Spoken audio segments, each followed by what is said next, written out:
Imagine that you're a person that happens to travel often because of work, family, or just because you like it. What happens when you go to another country?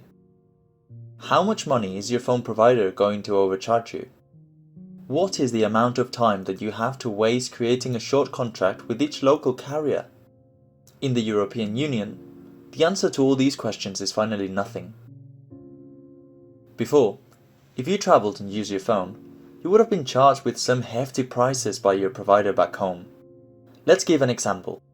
Imagine that you want to download an image. At the time, in the EU, it would have cost you 72 cents, but in the US, the same image would have cost you 36 euros. Now, it's free of charge, in the first case.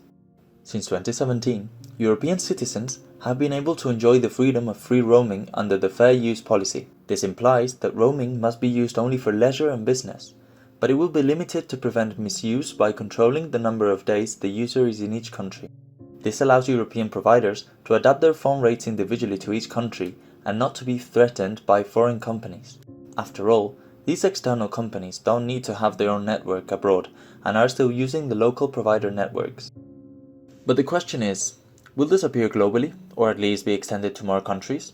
In our humble opinion, the answer globally is no in the short or mid-run, but yes to add more countries to the agreement. Several companies had already added the possibility to get global contracts with no roaming.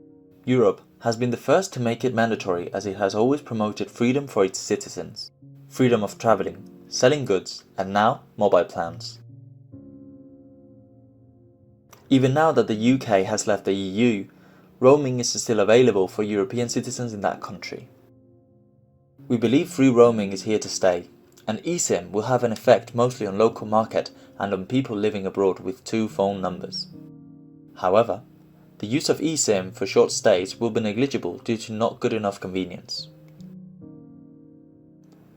To summarize, roaming used to be a way for companies to get extra profit from the customers, justified by the higher costs of operating that service. However, now that the world is more global than it has ever been and telecommunication systems have advanced and become completely automatic, companies are finding themselves unable to upsell global connectivity. It has become a given for the standard European user. We see a very similar pattern with the evolution of mobile phone calls, which have become free in many phone tariffs, and with the data plans that are unlimited too. Phone providers need to find a new way of becoming profitable and find a new product that the customers are willing to pay for. What they had up to now has become such a standard for life that can't be profitable by itself anymore.